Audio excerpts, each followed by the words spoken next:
And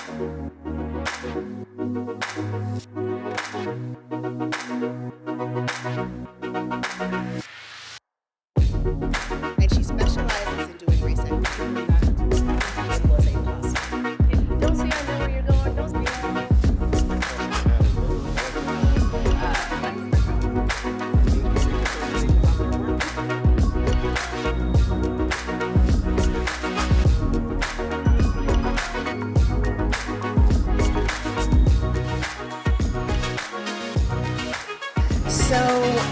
Earlier today, I told you a little bit about why Baltimore, which is tied to our relationship to the Annie E. Casey Foundation. But this panel, which is about building a race equity culture in the Baltimore ecosystem, is a tradition, really. Last year, we had the first Equity in the Center Summit in Detroit, where we had a group of local leaders come and talk about their race equity and justice work in the community going back almost 40 years. And now that we're here in Baltimore, we definitely wanted to take the opportunity to recognize where we are and to talk a bit about how racial justice work has unfolded in this city. So we have a panel of leaders who are here to talk about what building a race equity culture looks like in their work, and that can be anywhere on the continuum from race equity or DEI work to actual racial justice and liberation. So I feel like we've assembled a diverse group of folks to talk about what a race equity culture looks like in Baltimore and why this work is necessary. So on that note, I'm going to hand it over to Adar Ayera from Baltimore Racial Justice Action. And she's going to start by grounding us in a history of racial justice work in Baltimore. So what is the context here? What is the history, the legacy of structural racism? And then we'll transition to having a discussion among the panel. No pressure. Adar?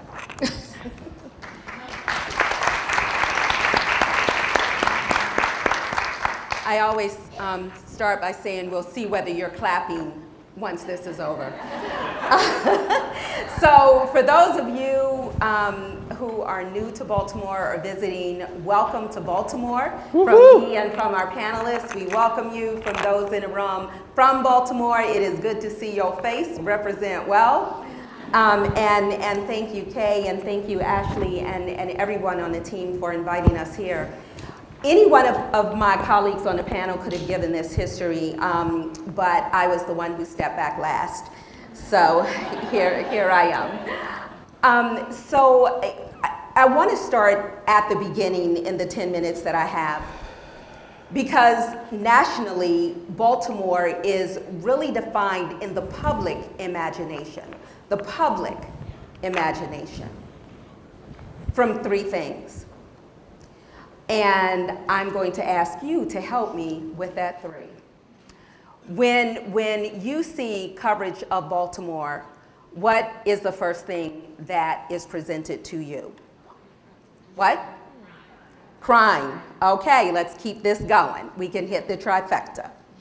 So crime, and what else? When you think about TV shows and drama? abandoned housing. Wait, I hear a couple things. I hear The Wire, Abandoned housing. the Corner, and what? Abandoned housing. And abandoned housing. And there is another thing that captured the public imagination in 2015, and that was the murder of Freddie Gray. What we don't hear about when we hear about Baltimore, and I want to even expand this and say what we don't hear about in conversation about any older industrial city is the history. We look at the outcomes, right? We look at the bloom from the seed. We never look at the seed itself. So that's what we felt was important to spend this few minutes that we have contextualizing this panel. This is what we felt that it was important to do, to look at the seed. What is overlooked in defining Baltimore is the legacy and the history of policies that were very intentionally created to get us what we have. And we usually stand back and we say, oh, if only those people would. If only they got an education. If only they stopped having babies. If only they went and got their education. If only they did this. If only they did that. Without saying, if only we paid attention to fixing broken systems and structures. So just in contextualizing Baltimore and in contextualizing the state of Maryland as a whole, we often forget that Maryland is a border state, that we are actually below the Mason-Dixon line. And that in the historical context of America, that means something. That at the time just before the Civil War, just over 49% of African descendants in the state were technically not enslaved. And actually, Maryland prides itself on that fact, that there were as many people who were not enslaved as there were enslaved. And so why do we start here? I mean, especially in light of that was the past, let's just forget all about it. Can't you people let that go? Is because not starting there would be like coming in a book in the middle of the story. Not having all of the context of the character. So that's why we're starting at the beginning and taking this time. So on the one hand, you had almost 49% of Black Marylanders who were not enslaved by law. On the other hand, you had a very fragile tolerance for those people who were technically free. So Maryland and Baltimore began immediately drafting legislation to put limits even on that very fragile freedom. Oh, let me just say this as a side note. Can I do a side note? You all are good with that? Okay. So when the 14th Amendment and the 15th Amendment, the 14th Amendment, which gave citizenship rights to those who were formerly enslaved, and the 15th Amendment, which gave voting rights, or tried to give voting rights to African Americans, when it was brought before our policymakers, they said no to both the first time. And that no reverberated in terms of maintaining and solidifying a cultural consciousness of where African Americans and other people of color were supposed to be in Baltimore. So I want to concentrate on three things that are policy related, but also very much directly related to opportunity. One is place, one is transportation, and then the other is just our investment opportunity. And I want to connect what happened in the past to the history of today and what we see in the public imagination. Is that okay? Did I do that? Awesome, thank you. So in terms of place, have you all heard of lung districts or lung blocks? It is those places where tuberculosis ran rampant. And they developed as a result of the housing segregation policies in the city of Baltimore. You may not know this, but Baltimore really is special. It's special in a lot of ways. It's really special in that 1910 it had one of the most impactful housing segregation policies, right? For whites only, keeping people out in segregation. That policy was overturned in 1917, the US Supreme Court saying that it was not constitutional. However, in the 1930s, it rose up again in terms of the Home Ownership Loan Corporation. You all are familiar with that. That was the basis of redlining. So why do I mention it? I mention it because that directly connects to what we call now the Black ghettos. But when we were talking in the 30s and the 40s, it was the bulk of the African American population being segregated to 1.5 miles of space in the city, 1/30th in acreage of the city. And it was because of that overcrowding, and it was because of policies that did not include those areas where black people lived for public services, where their money was going to, right? That perpetuated the spread of disease. And because of the spread of the disease, people did not look at the policies, they looked at the people. And they said, we've got to get away from those people because they are spreading disease. And so around this time, we had streetcars, we had trolley cars, transportation. And people who were well-resourced, i.e. white people, were able to take that public transportation outside of the city, and outside of the city at that time was areas like Roland Park. Are you all familiar with Roland Park? One of the most economically well-heeled areas of Baltimore. And they built their summer houses there. And that is where we had the 1910 and 1911 ordinance, basically saying that if you were Jewish or if you were of African descent, you did not need to apply. So we see that today because the fruit of housing segregation has its roots in those policies in the past. When we talk about those policies and that housing segregation, we also have to talk about when urban renewal came to Baltimore, as it comes to many older industrial cities. So urban renewal came, and with it, its sibling, Negro removal. And neighborhoods were upended. There was root shock all around as historically black neighborhoods, as households, as communities were turned over and displaced and scattered to the wind. Their familial structures, their social networks lost in the name of progress. And one area where that happened was Preston Gardens, now where Mercy Hospital Center in Baltimore belongs, so right down the street. Along with that came the highway to nowhere. Are you all familiar with that? Where thousands of black families were displaced to try to build a transportation connector by car. So we have about 1.5 miles of highway to nowhere, and it is called highway to nowhere because it goes exactly nowhere. And with that, we had loss of manufacturing jobs. In Baltimore, you did not need a college degree in order to make a nice middle-class living for your family, regardless of race.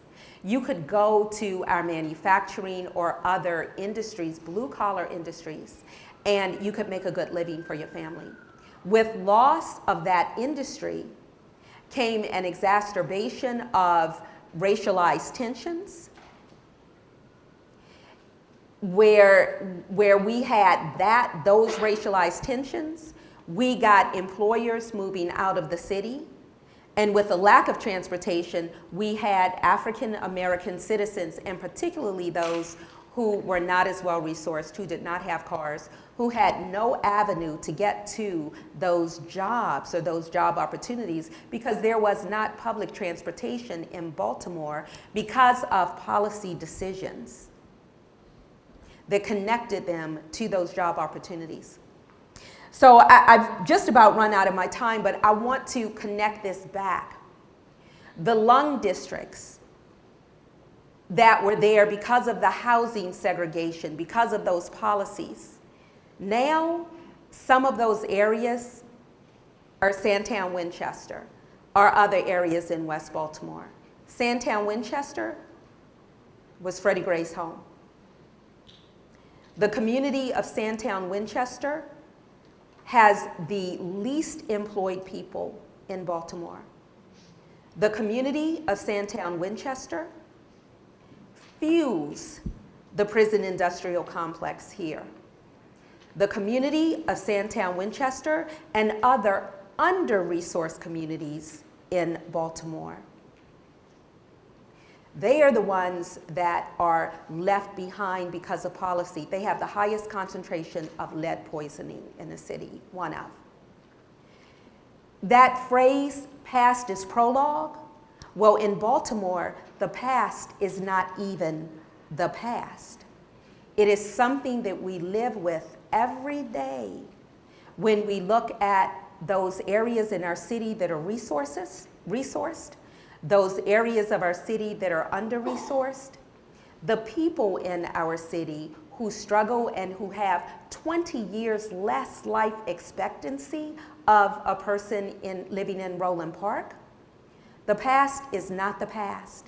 And with the policy choices that we make without a racial equity lens, the past will be not only our present, but it will also be the future of our children. And that is why we are here this evening talking about Baltimore and talking about the importance of bringing a racial equity lens in everything that we do. Thank you. It's my pleasure to introduce the panel's moderator, Ashley Stewart, who is the Executive Director of Leadership Development for Baltimore County Public Schools and formerly Equity in the Center and ProInspire's Program Officer at the Annie E. Casey Foundation. So I like to call him the Godfather.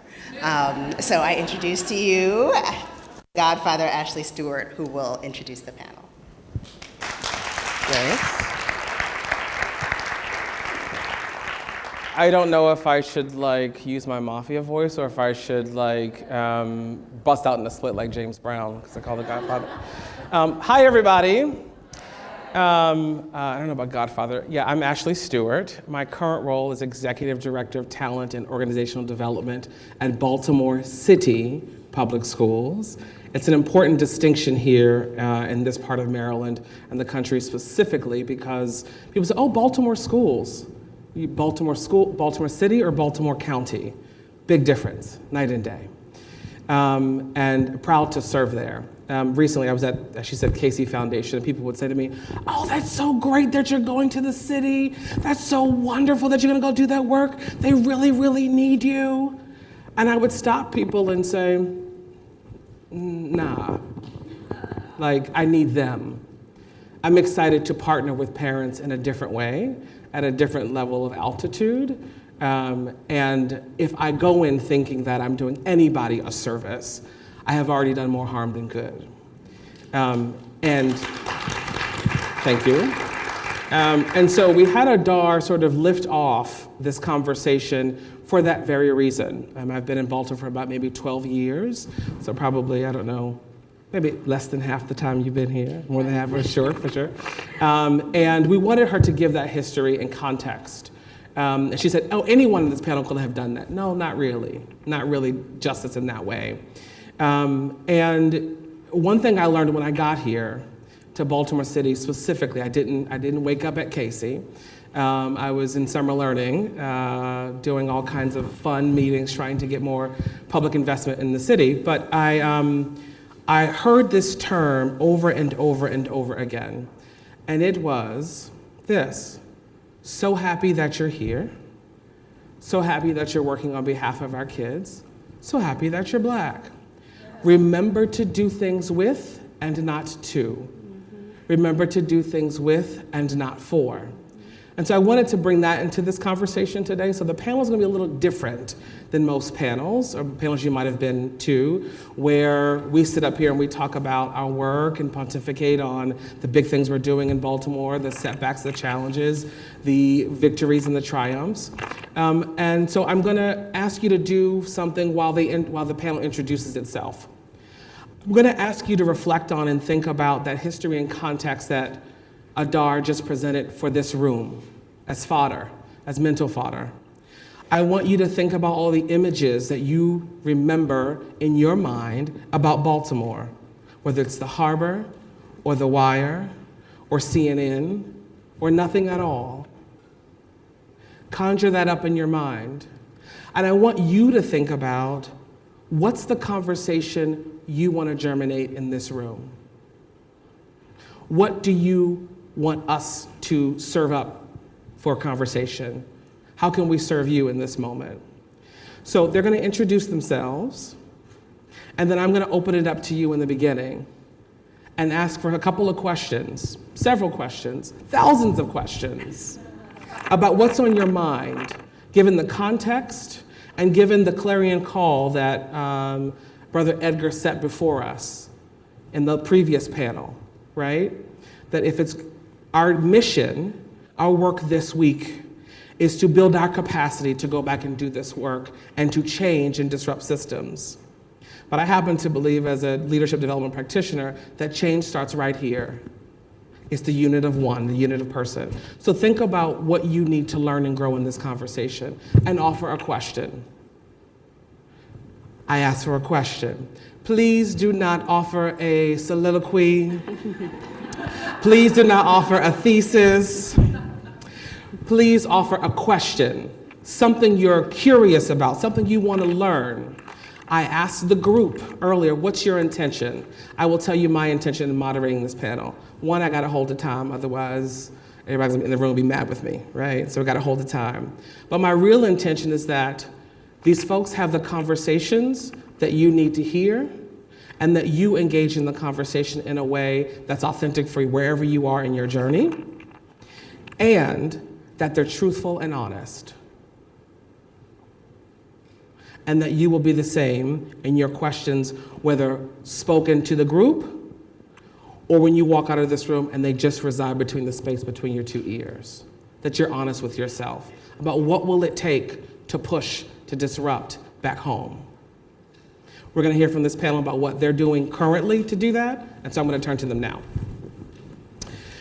To my immediate left, we have the lovely Elizabeth Heilich.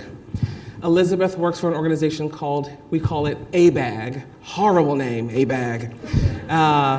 It's like, is it a bag or is it a shoe? No, it's a bag. ABAG stands for the Association of Baltimore Area Grantmakers. She's been there for a number of years. Her role is Director of Learning and Engagement. Prior to joining ABAG in 2007, she was with the Annie E. Casey Foundation. So you see the thread. Okay, all right. To her left, you have Adar. She's just like Beyonce, just first name in Baltimore. You have Adar. Adar is a Baltimore staple, like crab cakes. She's part of the senior leadership team of Associated Black Charities. I used to call them ABC. See, we like acronyms in Baltimore. Associated Black Charities, which is a statewide public foundation focused on broadening economic opportunities for the well-being of African American people in Maryland. She's a founding member and founding advisory board member of Baltimore Racial Justice Action and a facilitator and educator on racial equity and intersectionalities. To her left, we have. Yeah. Can I just say, yes. And that is the principal hat that I wear today, Baltimore Racial Justice Action. You know, I like to keep Thank my you. roles straight No, thank you. I appreciate it. time. We Okay, need thank role you. clarity in this world, people. Yes. All right. To her left, we have Nigel. As you can see, Nigel has a lovely beard. He is 6 months in. I am 6 hours in, and so I have some time to grow. Nigel Ray is a program manager at Baltimore Core, a grantee of the Annie Casey Foundation. You see the threat? No, I'm kidding. Just kidding.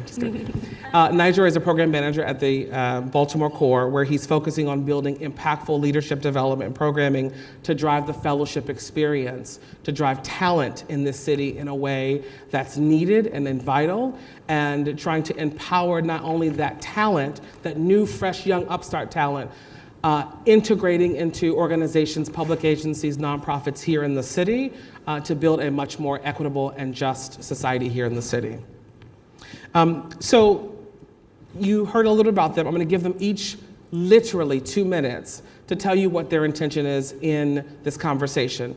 Think about the conversation you have. Think about what you're curious about. I'm going to start with you, Elizabeth. So here's a framing question. You can pick it up or you can answer something else. Not your bio, but who are you and how do you serve a race equity agenda in your work? All right. Thanks, Ashley. And thanks for the organizers for inviting me to be on this panel. I was saying beforehand that I do a lot of presentations and not a lot of panels. So thanks for going with the flow with us on this, and especially with the invitation for questions. So as my introduction said, I'm the Director of Learning and Engagement at ABAG. we are a membership organization for foundations and corporate giving programs and other types of philanthropists throughout the state of Maryland, really. So our name is even more terrible than just the acronym. It really doesn't encompass all that we really do. So and my main role the way I see my work is to really help our members learn about community issues so they can make informed decisions about where to give their money.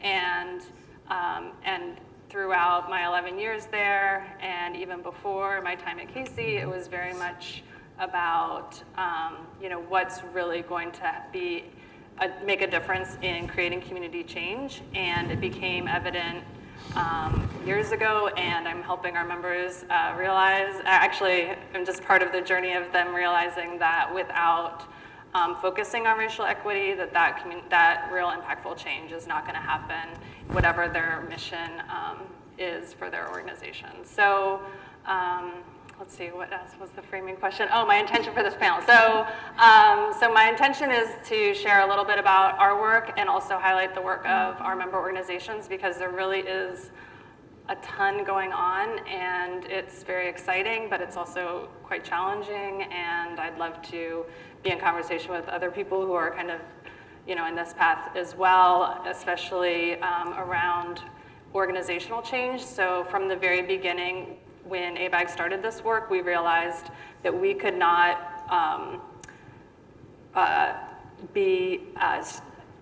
we had to be experts, and in order to tell our members what they should do, we really had to do the work ourselves. And so we've been really focusing our work on, as an organization internally, as well as helping our members and supporting our members in their journey and and kind of helping show them the way. But we knew without starting at home, it would ring hollow. So I would say a lot of, I talked to a lot of other organizations that seem like they're just doing learning for others, but we're really have been doing it for ourselves. So, and honestly, it did start very specifically around diversity and inclusion, and it took us quite a while to get to equity, but we got there as a board, as an organization, and so I'm happy to share more about that too. So I don't know where I am in my 2 minutes, but You're spot on. All right, great. Thank you, Okay. Adar. Okay, framing question again, please. I know. Who are you, Okay. and how do you serve a race equity agenda from your role? Okay. So I am, and this is not our resume, right? Right. Okay. So I am an anti-racism, anti-oppression advocate, activist, educator with an intersectional analysis. I am a poet and a spoken word artist. And being an artist is really how I see the world, quiet as that is kept. I'm a social observer, I'm a peace warrior. I am in it to win it all the way till I die. And I've always known that working on these issues would be my purpose in life, because, not because of me, but because I understand upon whose shoulders I stand, right? And for all of those, including my family, who did this work, who endured being citizens of America with no protection, who am I not to do more with all the protection and privilege I have?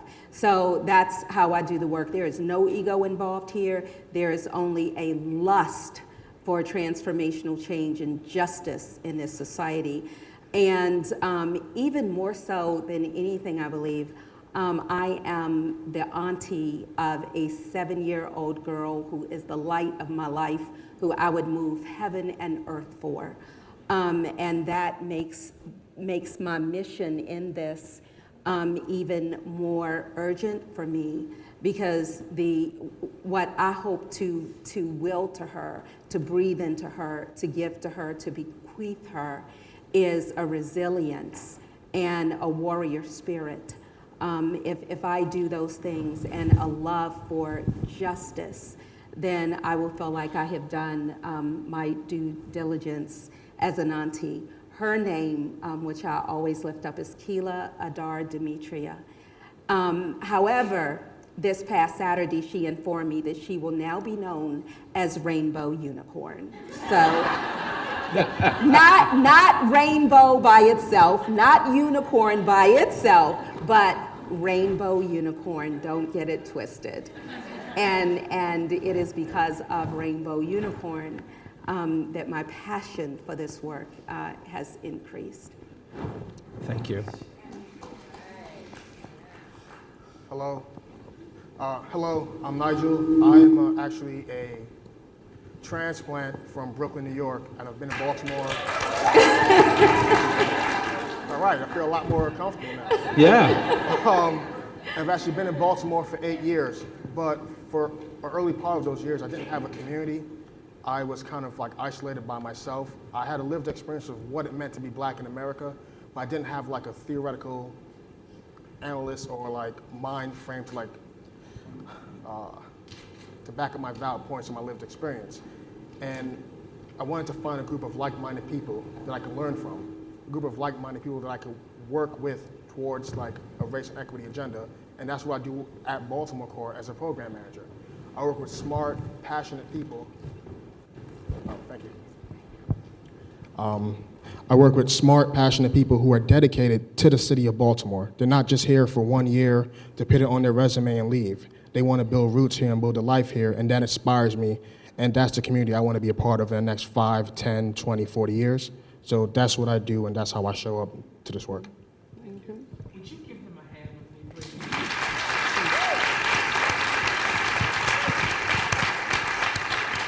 I want them to feel that, because sometimes it's hard to sit up here, because I'm going to ask them questions. You're going to ask them questions that come from the person, not just their roles, and not just the organizations, and not just sort of thinking about the city. And so that takes courage and guts, and I wanted to encourage that. So thank you all for sharing thus far. Now we're on to you. Each of you are going to now stand up and give me your names and where you're from, and just kidding. What I'd like you to do, though, is I hope you were thinking about, I want to know more about that. That sounds interesting. Or, that sounds like a crocker, you know what. I want to ask a question about that. It's all fair. Is it all fair? Yes, it is. Okay. Are you okay? Yes, I'll be Okay. all right. You're a little nervous? Okay, all right. We'll be right here together, Liz, if we go far. All right. So what are the burning questions you have on your mind? All right, I see a hand here. Just hold your hand there. I see a hand there. I see a hand there. I see your hand. Raise your hand high. It's okay. It's like romper room. There's one over here. There's one here, and here, and here. Okay? All right. So here's your order. We're going to go from this side of the room all the way around. If you didn't raise your hand this time, it's okay. It's all right. I will get you in the end, I promise. Okay? All right. So let's start over here. This young lady over here in the yellow. What's your question? Hi. So my question has to do with, coming into a community and then reporting out to external stakeholders. How do you balance the kind of quote unquote engagement with communities without engaging in the stealing of stories that people are telling you? A lot of times in the work that needs to get funded, grant makers like stories, people like stories, that's what gets lights on Facebook, but how do you take the care not to just simply be taking stories from people and not compensating or returning some type of equitable thing in return? Okay. They're going to hold that. Taking stories and not compensating. Thank you. There was actually a hand right here. Not you. No, back here. Yeah? Back here. Did you raise your hand? Did I miss you? I did? We'll come back to you. Don't worry, it's okay. We're going to popcorn all the questions, put them in the blender and see what we get. All right. So I have two questions. Can you give me one question, love? All right. What's the one first question you one want? is I would like to hear about the organizational change that happened internally in terms of changes in policies and practices, and its connection to the organization's willingness to give away power to the communities that they serve. Thank you. This question's about organizational change internally and its connection to power. Monisha, can you come here? Yep. So I'm Maggie Osborne, so I just wanted to ask the question that I'm struggling with, which is, in the work that you do, how do you both hold and lift up and be powered by your personal passions and your commitment to the city, but also maneuver within the systems and not get lost or confused between those two really important places? I'm not even going to attempt to summarize that eloquent question right there. Thank you. Did you all hear that? Yes, we did. Can you hold that? Okay. Thank you. Thank you, Maggie. Here. So I was really struck with the contextual intro, and what really stood out for me was the mention around policy. So my question to you is so what achievements or successes have you witnessed that are taking place in Baltimore for the redistribution of wealth or housing, or however that it may be showing up as far as shifting? Thank you for that question. There's one in the back there. There's a hand here, and I saw one more over there. That was you. Yep. Hi. So I'm very interested in understanding what you would like to tell funders, government funders and philanthropic funders, in terms of, based on your perspective, what ought they do? What are the lessons for them? Lessons for funders. All right, let's start here. And then we'll have, I think, maybe 3 more. And then this lady over here is the last.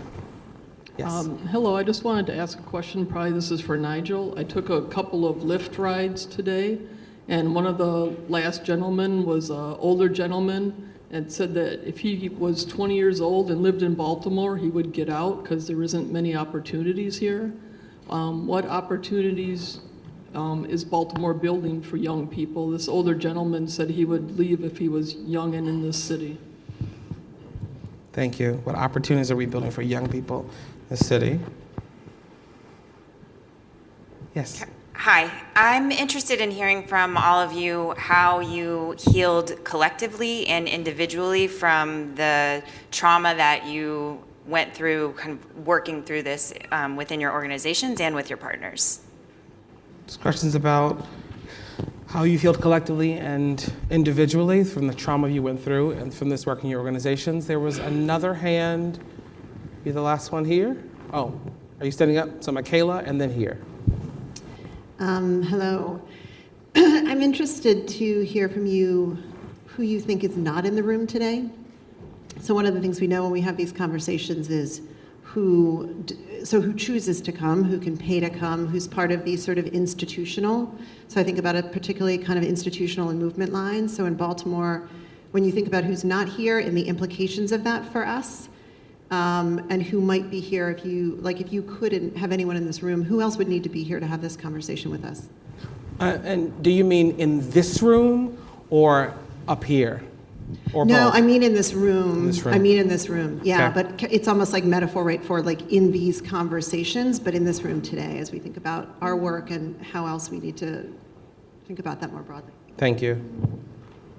Last question. Ready for me? So as we know, this is work for the long term, like you said, in it to win it. I'm just curious how in your work you assess progress or kind of define and communicate progress when sometimes the victories are subtle or slow to come. Thank you. Lovely. We will hold time at the end for those of you who have burning questions at the end. Something else might spark for you. But for right now, we're going to chew on this, okay? Is that cool to everybody? All right, awesome. So lots of questions here. Questions about progress, about policy successes and wins, about holding opportunities for young people, and for, I would even say, for older people. Old people need to eat too. Work around sort of like organizationally, how did you manage? How are you pushing not just your own organizations, but what's the influence vector as well? Questions about personally, or how are you holding and lifting up your own personal passion to this work?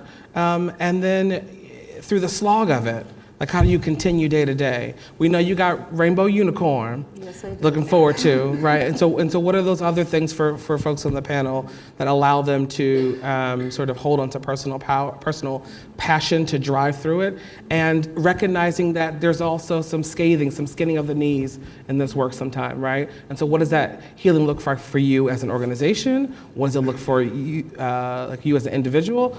As a Baltimore city. Lots of places where we could go with this. Anybody feel an unction to start? Go ahead. I was thinking Nigel. Oh, go Nigel. Great. I'd like to answer the question about opportunities for young people in the city. Yes. All right. So I think it's important to, just me personally, we have to frame the narrative and not look at it from like a deficit, but like asset base. What do we have already in the city for the young people, instead of saying that there's no opportunities at all. But you're right, we need more educational opportunities, more growth opportunities, more recreational opportunities for the youth. But I don't want to make it seem as there's nothing at all, because that does a disservice to community members who have been on the ground for 20, 30 plus years, running programs out of their pocket, fundraising among their own small family circle. So it's a very delicate and balanced act. And to that older gentleman, the Lyft driver, I would say, sir, do you have any opportunities that you want to offer to any other young person you see on the street? So that would just be my question to him. And I can build on that. So there's a new fund in town, if you will. So the Baltimore Children and Youth Fund was established through legislation that was voted on by the people of Baltimore to establish that, and jump in if anyone remembers, I'm not good with remembering numbers, but a certain percentage of the city budget would need to be dedicated to fund programs for children and youth.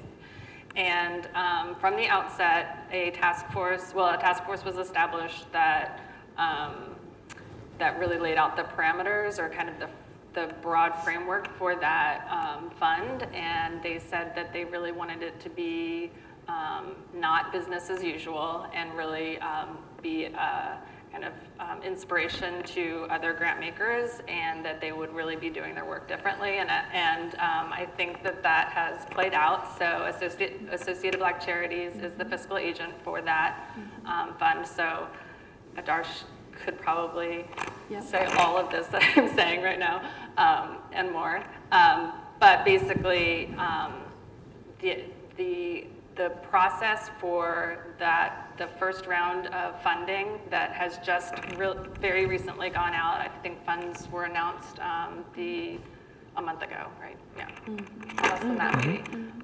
So it was a very different process, and it was a very community-led process, and they were very, very intentional about using a racial equity lens, about centering the voices of youth as well as residents.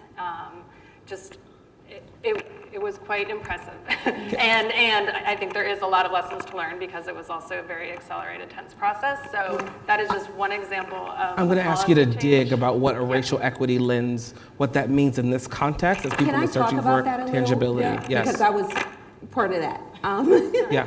Again, for Baltimore Racial Justice, and ABC is the fiscal agent, so both of my hats come in play. But during the process, right, it was set up with a commission, that there would be a group of people from institutional tables that came together. However, this is the public's money.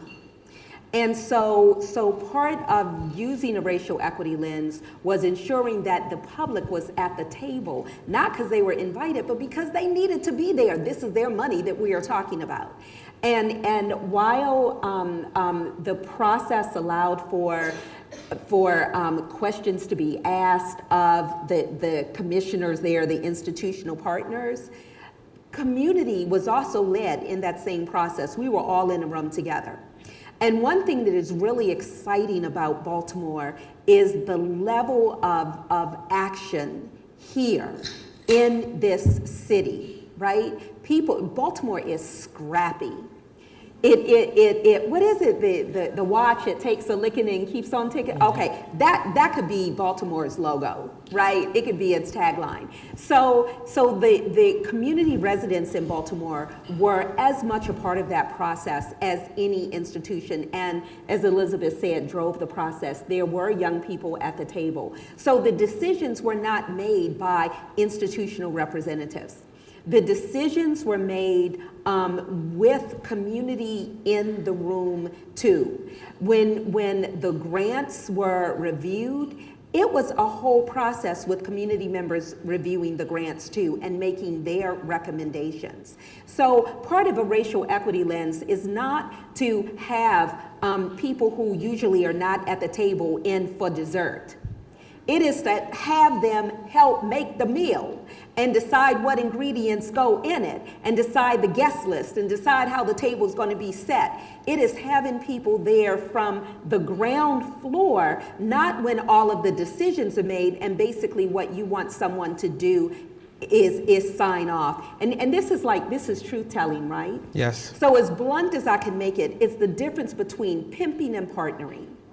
And usually what we do is pimp when what we should be doing is partnering and defining what partnership is. So that's what that process did. The only other thing I want to say before I shut up is that that's a process that plays out every 13th of the month in Baltimore City with Baltimore Racial Justice Action, because we have a 13th of the month event. So on every 13th of the month, regardless of what day it falls, we're consistent. It's the 13th, easy to remember. We talk about how racism, white supremacy, and intersectionalities manifest in our day-to-day living, in our jobs, in our homes, in our schools, in entertainment, in everything. It is the most racially diverse and diversity in other ways, spaces in Baltimore where people come together to have these type of conversations. So it's not about, I know that we oftentimes use language empowering. It's not, we don't need to empower anybody. We need to create space for people to bring their power in the room. And again, that is the difference between, what we say we're doing when we talk diversity and inclusion and what we do when we have a racial equity lens.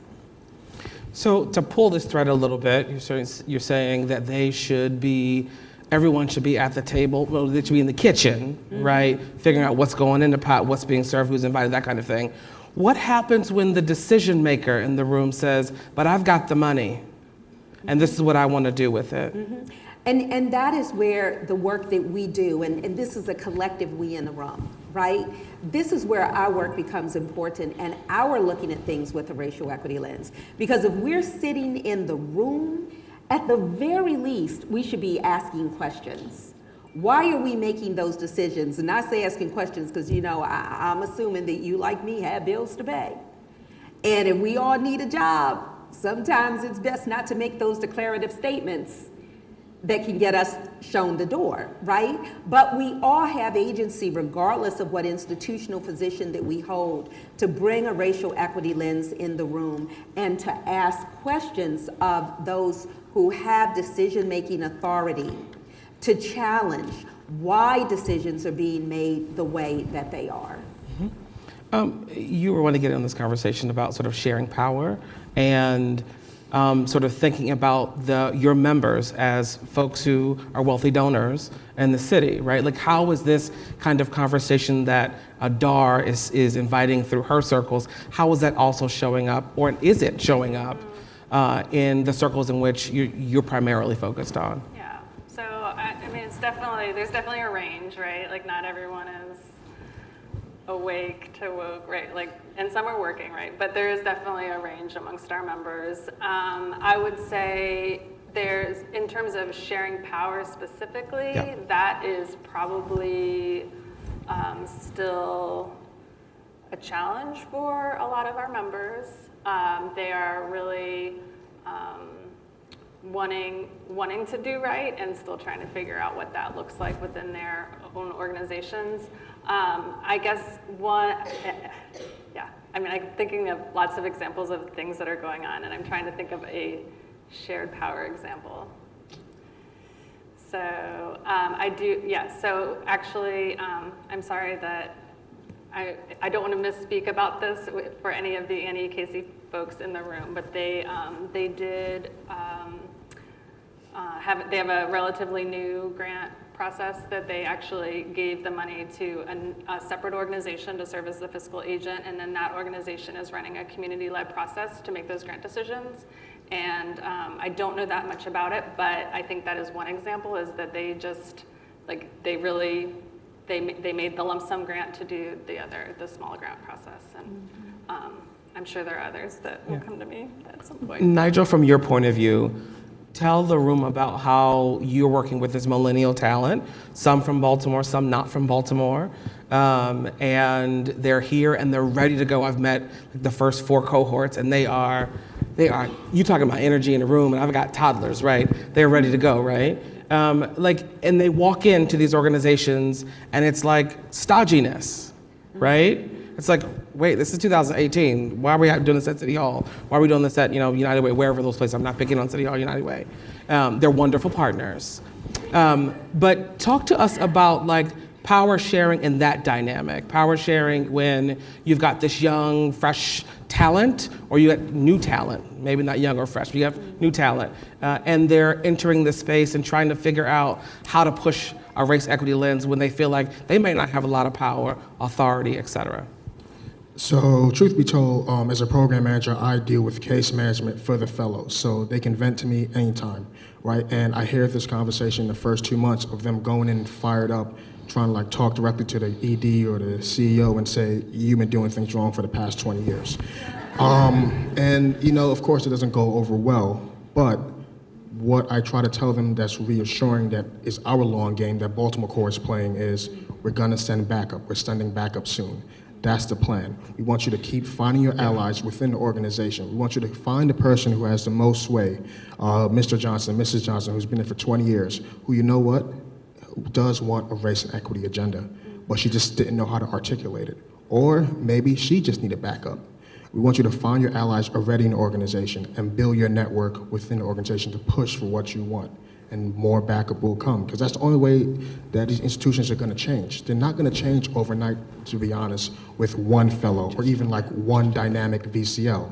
It's going to take a completely a culture shift of just minds within an organization to even begin the process to, like, develop new processes. So I did think of another power example, and this is it's not quite the question you asked, which is why I didn't think of it, but it also gets to a little bit of the measurement, at least in my mind, of how I know the needle is moving on this work, is that every year we hold what we call grant making fundamentals, and it's like a seminar for new grant makers or folks new to their role, and it's a day-long session, and we bring in our seasoned colleagues to serve as faculty for that day-long session.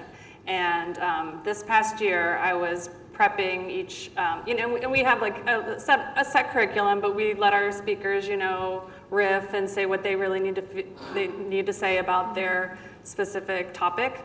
And as I was prepping with the individual speakers, and these were separate conversations, each one said one thing that they really wanted to convey to their new colleagues was this, the impact of the power dynamic, and really wanted to talk to them about that and how they can mitigate it and minimize it, but also not shy away from it, like definitely know that it's real and manifests itself in kind of quirky ways. But like that was kind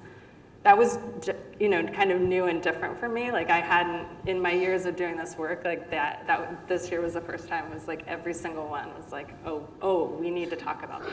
Yeah, yeah. So. And can I talk about that for transformational change? Because the work that you do, Elizabeth, which I've been a part of and seen, like had the pleasure of seeing firsthand, because we have been in the trenches, and the work that I see you doing, Nigel, and the work that I'm sure that you all do, it is so easy for us to talk about these issues when we're talking about other folk.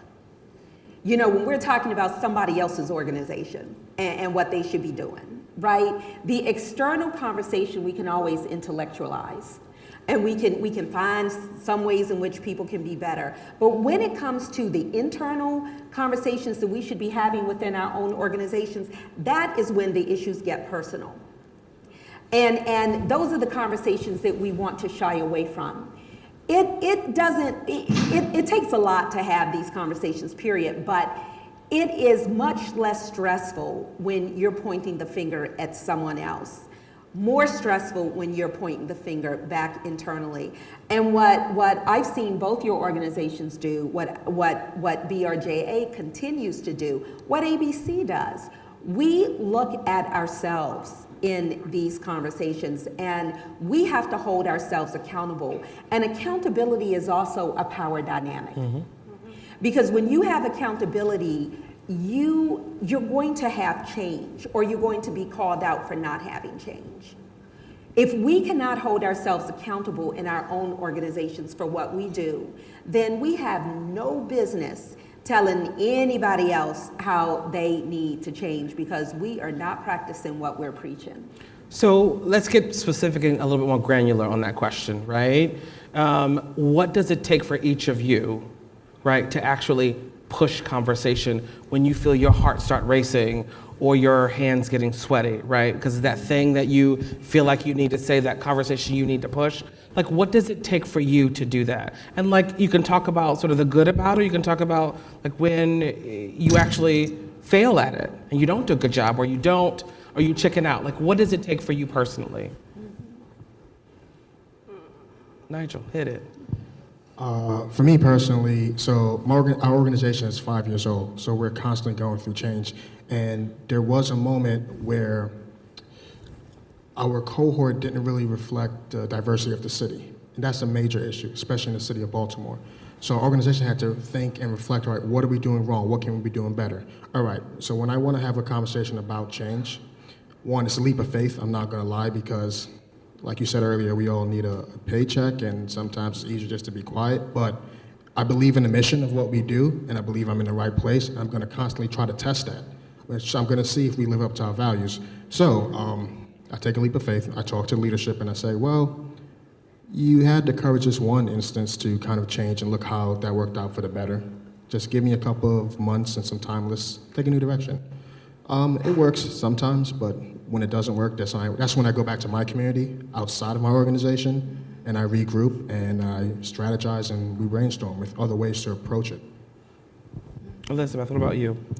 So I guess the best way I can answer that is I fully recognize my role as a gatekeeper. I mean, I really am the one who gets to choose what folks get to present to our membership, like, you know, share information with our membership. And you know, we have 135 institutional members. They all have boards and staff, et cetera. And so, well, they don't all have staff, but anyway, that's an aside. So I just recognize that in that role, I can make choices about kind of what gets through, right? Like what gets through that gate. And so when there's a way that I can get information for the kind of the right messenger, if you will. And a lot of times, frankly, that messenger, or at least internally, if it's an internal, like with the board conversation, then since we are a member-driven organization, having a member or a group of members kind of be that voice or be behind me, that I can say, I am saying this because our members have told me X, it gives me a ton of cover. So it's basically like figuring out who that right messenger is that's not Elizabeth, right? Like it's rare that it's, I mean, maybe, I don't know, maybe I'm influential in that way, but I feel like it's more just finding, maybe I am the right messenger in certain cases, but otherwise, not always. Adar, I've known you for about maybe 11 or 12 years. I've known you speak your truth. Like this is how Adar shows up at meetings every day, right? So, I mean, certainly well-coiffed and lovely and eloquent, all those things, but certainly she's going to push. In those moments when, have there been moments where you leave a room and say, I didn't leave it all on the table? where I didn't leave it all on the table. In every meeting, I assess my strategy before I even walk in the door, right? And I believe that we do not use all the resources at our disposal. Who are the allies in the room? You know, who can we talk to beforehand so that people know what position we're going to play? I mean, there's the meeting, and then there's the meeting before the meeting, and then there's the meeting after the meeting, because we need to know how we're going to show up in a space. And I can tell you that I try to be very cognizant of how I use my privilege. So if there is privilege that I hold in a space, what door can I open for other people who would not be heard if I were not in that room? Or who would not be in that room if I were not there to open the door, right? How do I back their play, right, when they are speaking truth? I mean, because a lot of times now, I'm not the most vulnerable person in the room. I mean, trust and believe I still am vulnerable. I always say that if I left my job, I probably would not be able to be hired anywhere because of the truths I speak. But, you know, I also know that because I come from a historical and an analytical perspective, just those two things in itself gives me some privilege, because people know I am not talking from opinion. Right. My opinion doesn't matter in any context, except maybe to my niece, and most times not even to her, you know, but history matters. Contextualization matters, right? The understanding of power, the analysis, that's what matters. So do I leave it all on the table? It really depends on the context. But everything that I do based on the room, based on who is in the room, based on their capacity to hear what I'm saying. You know, that dictates how I enter a room, what I say when I'm there, how I leave, and also how I follow up, right?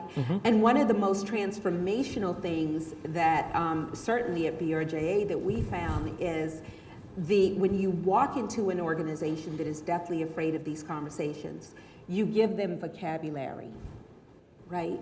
You help them as an institution understand these issues, that when we talk about whiteness or whiteness lens, we're not talking about white people, we're talking about a system, right? When we help contextualize, it frees people up to begin to have these types of conversations, and just the willingness to continue to converse because you've laid the groundwork for those conversations is one of the most transformational things, budding transformational things, that you with your presence and your willingness to ask those questions can start. Thank you. I want to switch gears a little bit because folks in the audience ask questions about breakdowns. So you've highlighted the places where there have been some policy successes, some wins, some redistribution, Casey's new funding work, the 13th of the month meetings, the Children and Youth Fund, et cetera. Where are the major breakdowns from where you sit in terms of advancing a race equity agenda for this city? Like, where are other places where there's a lots of lift and work and push and still need to be happening? What are those barriers? And what might you suggest be next steps in sort of like nudging those barriers forward or moving them out of the way? Can I ask a clarifying question? Sure. So next steps for the people in the room in their situations? Next steps for you. Okay. That you might need to take in your role, that your organizations might need to take? I mean, I can just share something very candidly that I'm struggling with, is that our organization is about to host our second Undoing Racism training. So this is, it's with the People's Institute for Survival and Beyond. It's a 2.5-day workshop. I believe you all or some of you may experience a 1-day on Thursday with them. So we hosted the first one in March. really because our president went through the experience and found it transformational and wanted to really bring that opportunity to others. So the next one is next week. And really, I mean, we're a nonprofit organization. We went out and solicited funds to be able to do this, and as well as offer another training that we've offered since 2011, which is the Responsive Philanthropy in Black Communities training that ABFI does for us. They've been our partner in that work since we started it. And so there's and the reason we're doing the People's Institute is also in partnership with several of our members. We have 4 institutional members that have funded that work and have a strong interest in reconvening folks who have done that training. We also know Baltimore City Health Department, the Family League of Baltimore, Loyola is doing one Loyola University is doing one in November. I mean, there's a lot of this work going on in the city, like so much so that it's like I feel like we're going to be at a tipping point, and so how do we harness that energy? And I'm like desperate to talk to Adar about this little conundrum because I think she's got a solution for me. Because it's like there's going to be a lot of people who are woke, right? Like in all these institutions, and they're going to want to do something, right? Because like you don't undo racism. Spoiler alert, like after Thursday, it's not going to be done. Like it's not undone, right, after the workshop, right? I was getting excited about going to the undoing racism training. Yeah, so anyway, so that's something that I'm struggling with is like, because I've sort of been tasked with, oh, you can reconvene them and you can continue the conversation. I'm like, yes, but now I think there's going to be hundreds and we have white people and people of color and anyway, you get my point, I think. You get her point? Mic off. Others, breakdowns, barriers. So like you mentioned before, we send a fellow into an organization to try to create change. They're normally there with a supervisor, their employee partner. So that's 2 people in the organization. So one of the current breakdowns we're having right now is like a programs team is creating buy-in with that senior executive person to spread the word about our race and equity trainings with their leadership team to get them to come, because we've opened up our trainings actually this year, where if you are an employee engagement partner, you can come for free. We want all of our employee engagement partners to participate in our race and equity training. So that requires like relationship building. That requires the program case managers constantly reaching out to these very, very busy people and saying, hey, are you gonna show up on Saturday? Hey, what can we do? Do you want a webinar? Do you want some articles? Like just constantly trying to build that relationship and that dialogue of keeping the conversation open, because that's what hurts us the most when our fellows are doing the good work, doing the hard work, and then the conversation at the executive level just stops. And we're trying to we're gonna get past that. So just keep working on our relationship building skills and patience and discipline. You might want to answer, who's not in the room?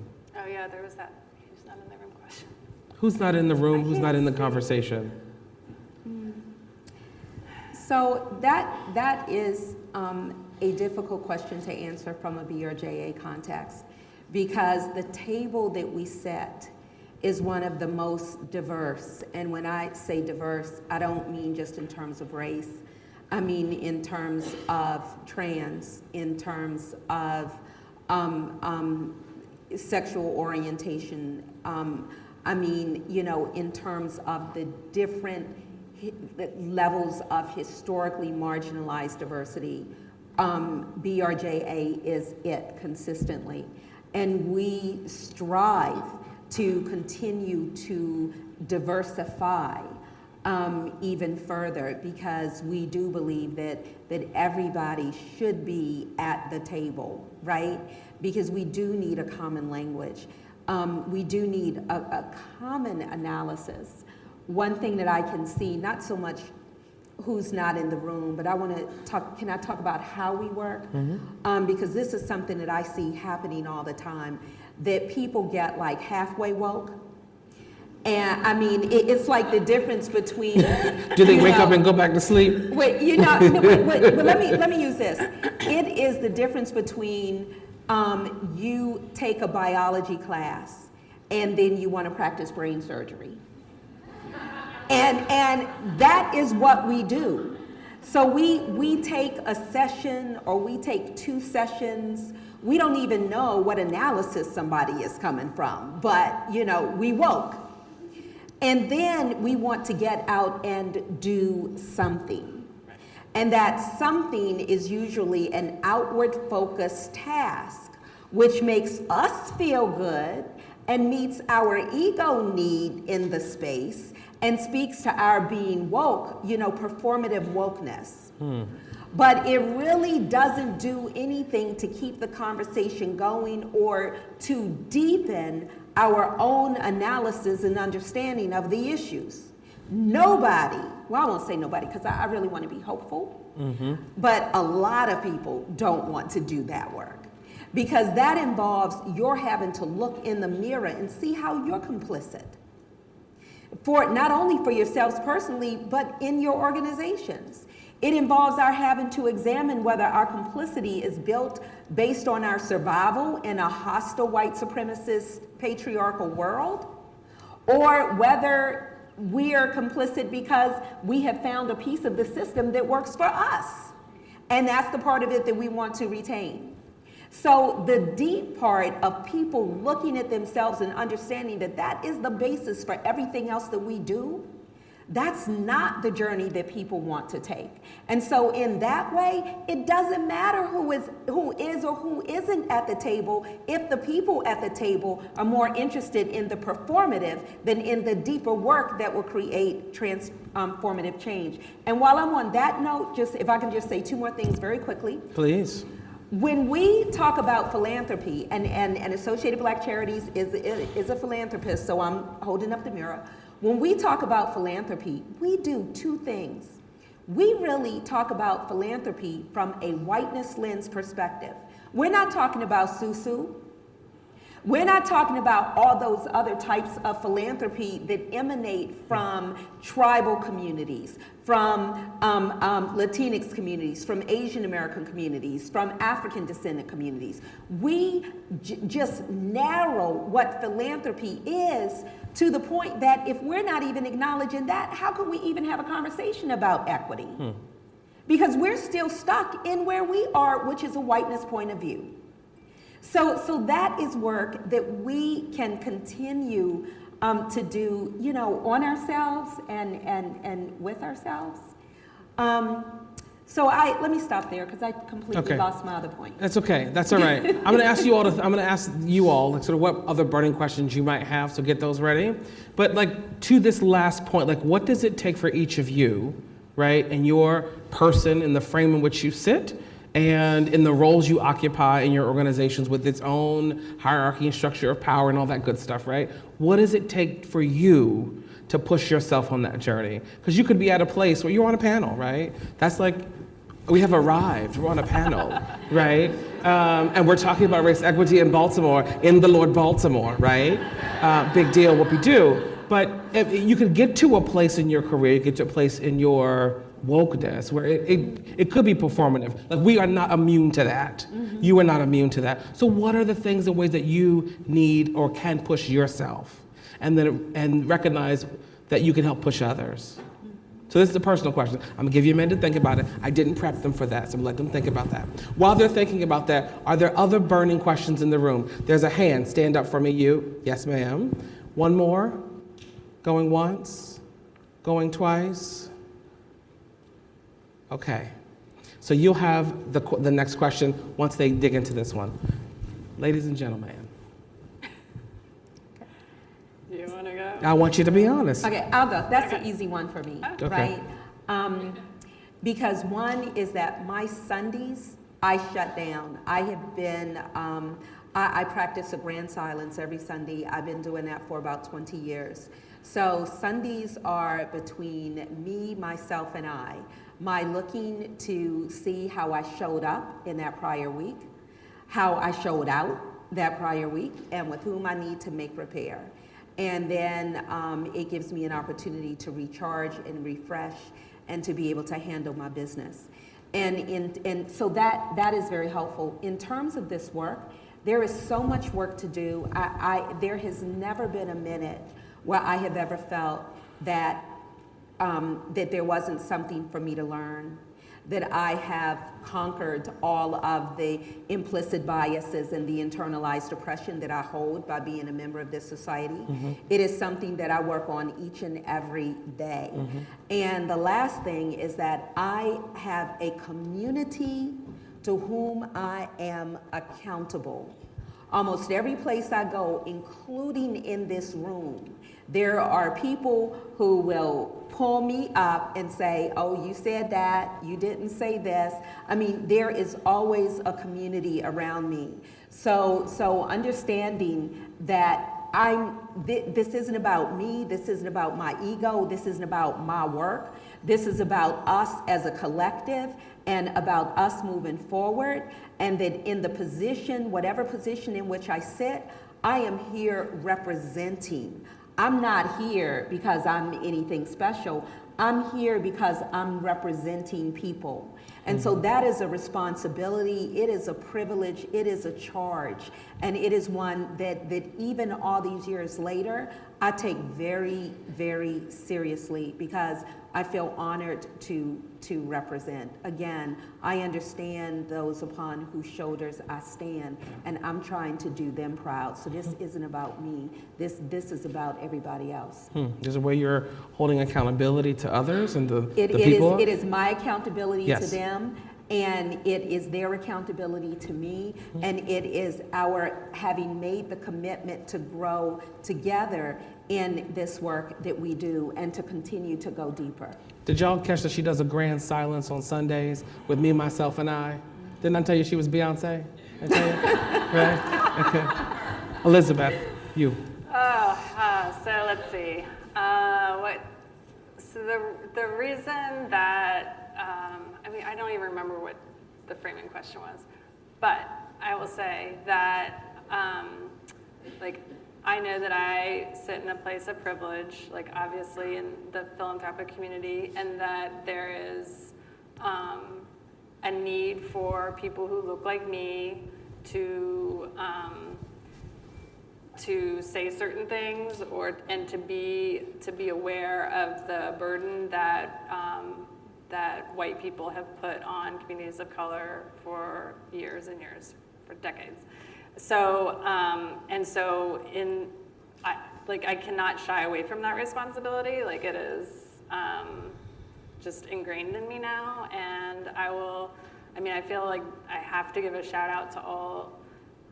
To some of the key leaders who have helped me on that journey, Paula Dressel, Susan Taylor-Batten, Adar Yara. I'm forgetting someone because I shouldn't have started on that path, but seriously, there is, if without those strong women really guiding me and giving me opportunities to be in a role where I can influence other people, I can't, it's like I have to do it. So I guess that's, what keeps me going. And there's something else I was going to say about that, but I forget now. So Thanks. I'm sure I'll remember once Nigel starts You will, talking. and then just chime in. What about you, Nigel? So I was lucky enough to have Adar as one of my early mentors, hopefully still my mentor, and she really reinforced the idea of community to me. And so I agree with that point of having people that you trust to hold you accountable and to have those kitchen table conversations and let you know when you kind of stepped out of lane and bring you back, because you trust that they're doing it from a place of caring for you and your growth and not to kind of push you down or use their intelligence to kind of slap you down. And also kind of being a transplant and a first generation American, I've grown up just doing a lot more listening and observing. So I guess to your point of figuring out that I'm never going to know anything, I always want to listen and hear people's story, and hear people's experiences, because that's how I'm going to experience the world. So, Thanks. Thanks a lot. So heads and nods around the room. Final question for the evening. Yes, ma'am. All the pressure. Dun, dun, dun. No, stand up for if you win.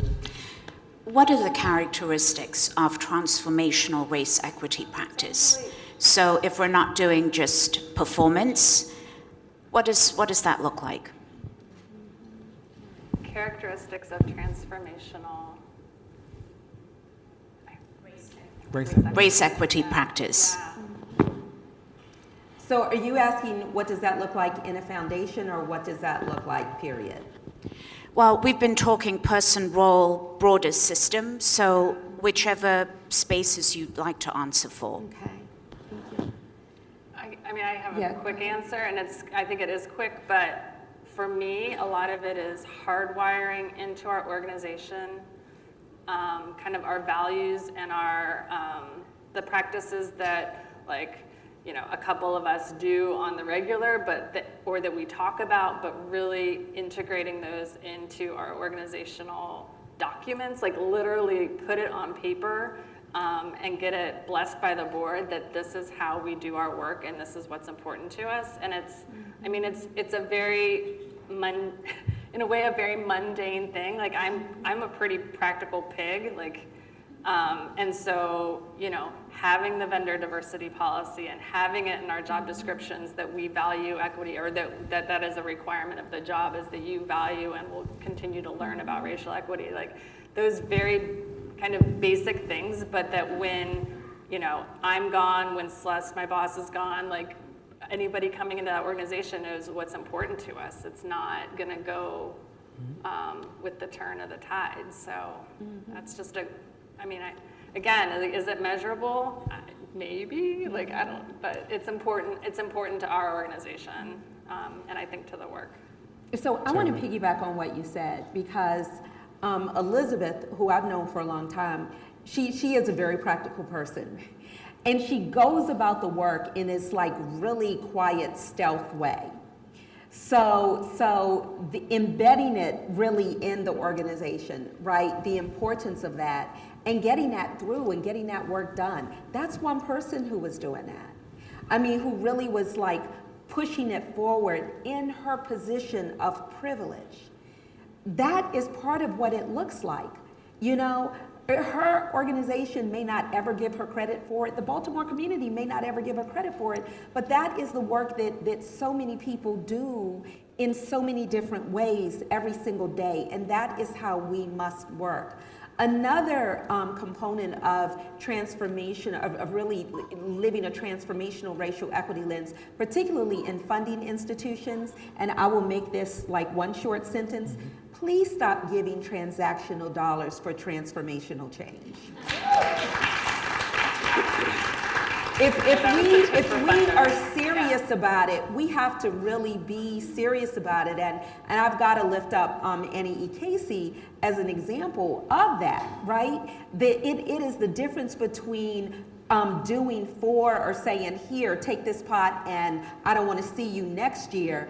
It's the difference between that and with partnering with, saying, how can we help open a door so that you can walk through, right?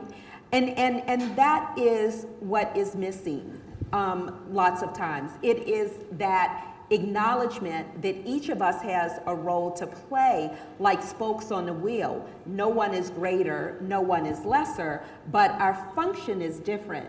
And we have to operate as that community of transformative change in order for that transformative change to happen. Thank you. Nigel, last word, man. Oh, wow. I'm actually going to borrow a line from someone else in my community about being true to yourself and doing this work. Get comfortable with the idea of being uncomfortable very quickly. So I think, can I end it at that? Please. All right. Yeah. Did you hear that? Say it one more time. Get comfortable with the idea of being uncomfortable. Don't shy away from the tough conversations. You need to have them. And nothing will change unless you have those tough conversations, so. Thank you. So look, guys, The reality is, Equity in the Center could have had any 4 other people, any 3 other panelists up here, and it would be kind of cool, like if we all come back here in like 45 minutes, grab a burger, come back in 45 minutes, and we'll have the panel reset with 3 different people, right? To hear their perspective on the same questions. That'd be kind of cool. We don't have time for that, but it would be kind of cool. It'd be very cool. But I just want to acknowledge just for a moment that that the work that my colleagues up here are talking about, that you all are nodding about, that you're thinking about in your back home context is hard. It's tough. And the reason I asked Nigel to say that again is because part of this work is about being comfortable with the uncomfortable. And so there are times when you get to in places, meetings, careers, where you are comfortable. And it's time to move, and it's time to shift. Because in that space of comfort, and that sometimes space of spin, somebody's benefiting. It's probably you, but not the people on behalf you're working, right? So this isn't to paint a picture that Baltimore is so wonderful. We are special. Adar said we're special. We are a very special city, special people, special, we're very special. But what I want you to take out of this is that even all of our wonderful and specialness, right? I hope that there were nuggets that you could glean about your own work, whether that's at a person level, at a role level, or the systems in which you operate and move. And to say that it's not perfect, right? It's not perfect, it's a work in progress, grounded in a history and a context that some of us know, some of us, who else is not in this room, who are in this room, don't know, right? But we are imperfect people trying to do a perfect work. And so what I'm going to ask you to do, because sometimes what we do in these forums is we save a standing ovation for perfection, or when we get goosebumps, right? I'm going to ask you to break that norm that we have in our society and give a standing ovation just to say thank you. And you may practice right now.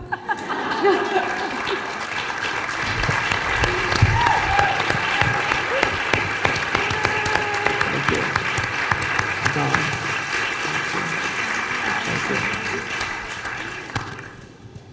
Tomorrow, we all are going to get lots of practice in being uncomfortable together. So I invite you to join me in that, because we are all on a journey, individually and then as part of our institutions, and we're all trying and learning. And so much of what we're going to talk about tomorrow is going to push us to the learning edge into some spaces that are very uncomfortable. So I thank you for your willingness to be vulnerable and participate in those conversations. And I look forward to getting to know many of you a bit better over the course of the next day. So with that, I thank you and say cheers. Have a lovely evening.